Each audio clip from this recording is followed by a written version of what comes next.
we're to move right along. I'd like to invite Mark Keese to come and give us a few words. I will let Mark introduce himself, but he's a golf partner among other things. He's a member of our Skins and Pins Golf Club, and he's also a very active supporter of the Skin in the Game Foundation, among his other attributes.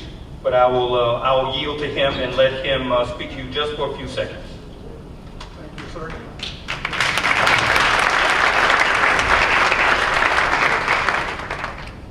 Good night, everyone. That's weak. Good night, everyone. Good night. Still weak. One more time. Good night, everyone. Good night. Much better. Hey, listen, I want to say thanks to Mr. Greg Jones, the Amiga Foundation, for this beautiful event. And thanks to all who are involved, especially the folks from the Interval House. We appreciate what you do. It's a worthy cause. My name is Mark Keese. I'm here tonight. I'm accompanied here tonight by my wife, my beautiful wife, Colette. I gotta remember that because she said, you better throw beautiful in there, so I did. So, my beautiful wife, Colette, my nephew, Courtney, my niece, Ramaya, my sister, Nadra, and his husband, Lance, my dear friend, Winston, and his wife, Ruth. And you'll understand why I'm introducing these people, but when we went through our tragedy a year ago, these were the people that stood with us, and they've stayed with us through all of this, and they're still here with me tonight. So I just wanted to recognize them and say thank you for being there for us. I am no expert on the subject of domestic abuse. The only thing I know about domestic abuse is maybe once or twice a week, I hear my wife yelling at me because I forgot to take my shirt up, or take my stuff off the bed, or when I take a bath, I might leave, I might leave it on the floor somewhere. She yells at me. So, but that's as far as I know about domestic abuse. Why am I here talking to you then? Well, July 20th, 2012, I took my 15-year-old and my nephew to dinner. And we went to a Mexican restaurant out in Manchester. We had a great time. I had 2 Dos Equis, I had a bunch of, what was it, Courtney, enchiladas, or whatever they call those things, but they were good. And I came home, I was full, went to bed. My nephew had a great time, my 15-year-old had a great time, went to bed, life was good. That was Friday, July 20th. Just before I woke up around 6 a.m., the doorbell rang. I walked downstairs to see, I'm like, who the hell is ringing the doorbell at 6 o'clock on a Saturday morning? So I went downstairs. There were 2 police officers outside my door.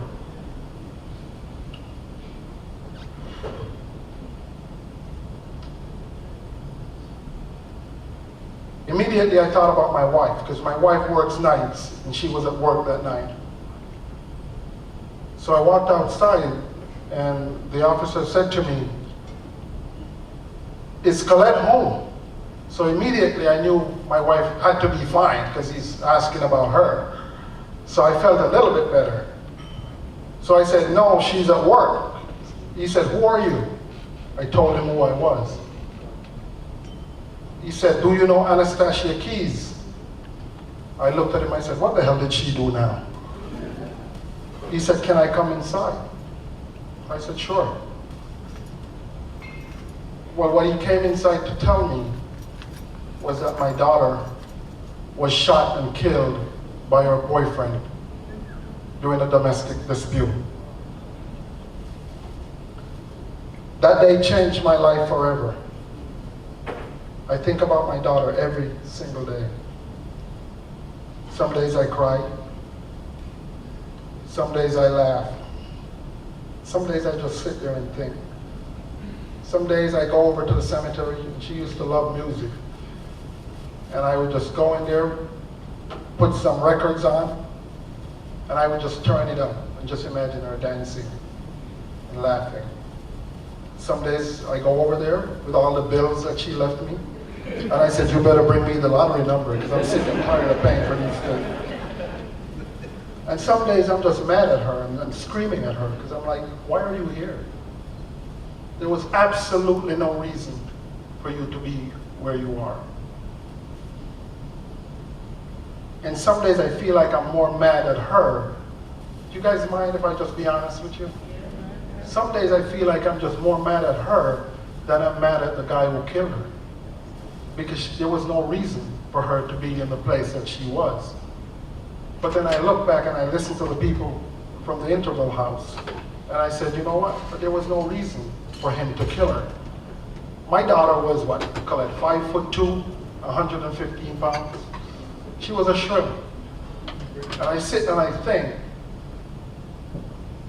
as a man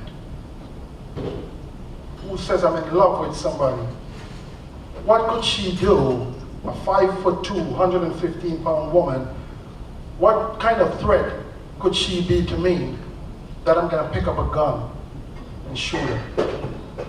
I don't understand it, never will. My daughter died on a Saturday morning. Tuesday before she died, I had lunch with her. We spent probably 45 minutes to an hour. And during that time frame, she spent probably 90% of the time crying. And I couldn't get her to stop crying. And I kept asking her, what's wrong with you? She wouldn't tell me. But she kept crying, you know, and every once in a while I would try to throw a joke in there to kind of lighten up the mood or whatever, and she would smile, but then she just gets back to crying. So I got serious and I said, what's wrong with you? And she said, it's Steve. That was the name of her boyfriend. And I'm like, what about Steve? She said, I love him. She said, I love him, but I'm not in love with him anymore. I'm like, what are you talking about? She said, I don't know. I love him, you know, I care about him, but I'm just not in love with him anymore. Whew. But she wouldn't stop crying. So, you know, we talked a little bit, we ate, we talked, but the crying continued. So I started to get a kind of eerie feeling, and I said, Anna, has this guy ever hit you before? She said no. But she had her head down and she was still crying. So I kind of took my finger, lifted up her chin, and I looked her in the eye and I said, has this guy ever hit you? And she said no. You know that if he did, I would have told you. I believed her that day. I don't believe her now. I knew he was beating her. Because after she died, all her friends decided to confess to me that my daughter was battered both physically and mentally. The night before she died, that was a Friday night, after we came back working from the Mexican restaurant, she sent me a text. And I never got the text until after she had died. And it was 4 words in big, bold letters.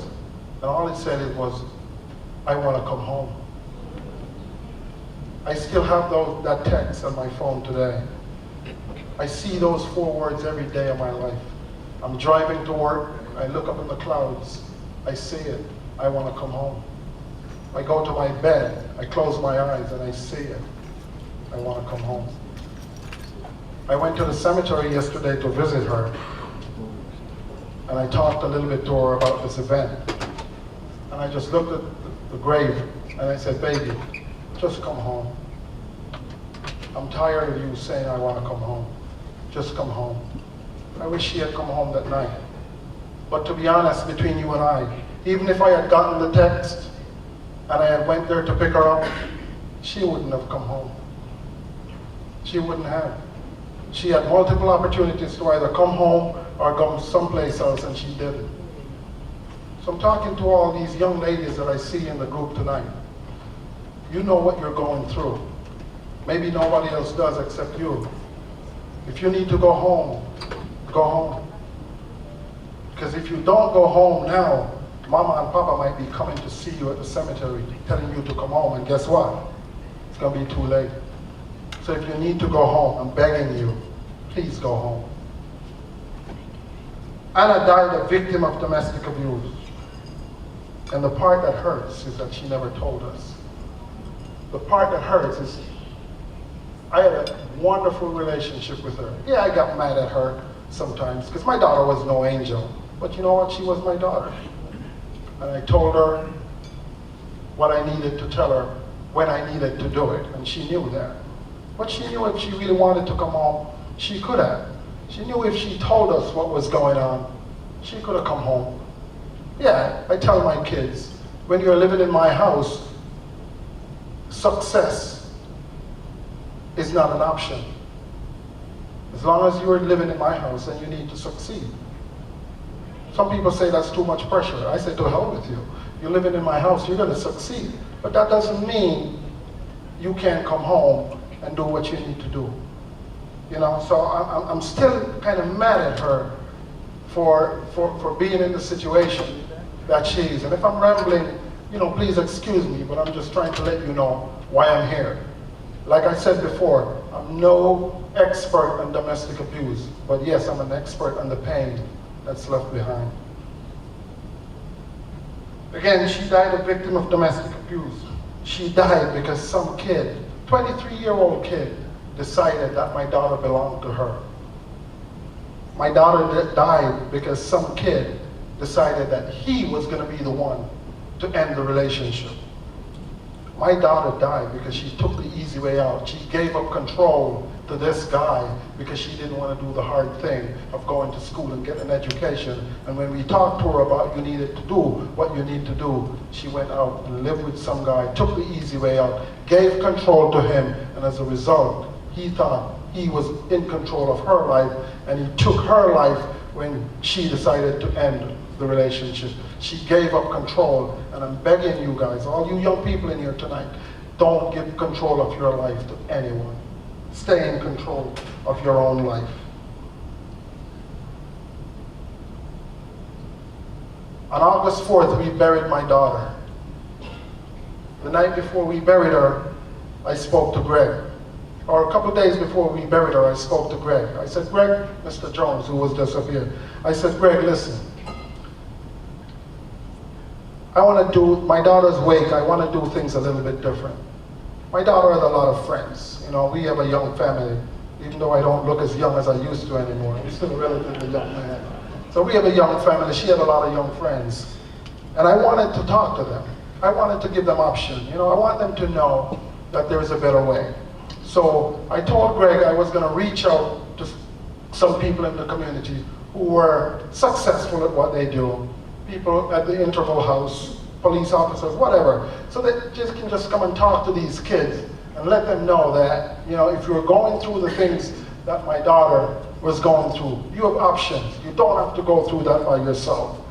So we kind of talked about it. I asked Greg to be the master of ceremony that night, if you can call that a ceremony. And Greg came, did an excellent job.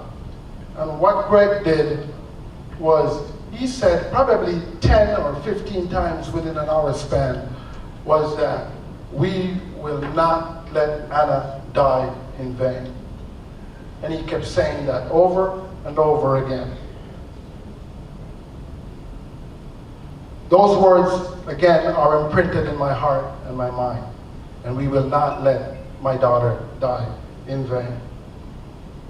That's why I'm talking to you tonight. Not because I'm an expert, but because of a promise that was made. Greg and I talked a few months ago, and we talked about that promise and how we were going to keep that alive. And as usual, Mr. Jones had another idea. This one is called the Anna Keys Project. And the purpose of that project is myself, Greg, we're going to talk to the people at the interval house, and what we want to do is go into the high schools, colleges, church, any building that will let us in. We're going to talk to folks. We're going to recruit folks to come and help us talk. We're going to talk to people about my situation, what I went through. We're going to let the expert talk about the statistics. We'll talk about our personal journey.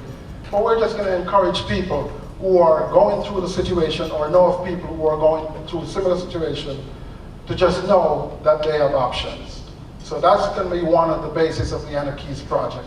The next part of the Anna Keys project is going to be to raise money to give to organizations like the Interval House so that they can do what they do to bring some good. And what I'm hoping is that if I or this project can save one person, one young lady, can save one young lady's life, or save one family from going through the pain that my wife, my family went through, then I tell you what, all the money and all the effort will be worth it. And I'm going to share with these young ladies one thing that I share with my 15-year-old almost every week, and that I shared with my daughter up until the last lunch that I had with her, the Tuesday before she died. I always tell her, if you speak like a princess, the world will talk back to you like a princess. If you act like a queen, the world will treat you like a queen. But if you talk and you act like a fool, you will live and you will die just like one. Thanks to all of you for your support here tonight. Thank you to the folks at the Interval House for all the wonderful work that you do. And most of all, thank you, Mr. Greg Jones, for helping me keep that promise. Thank you.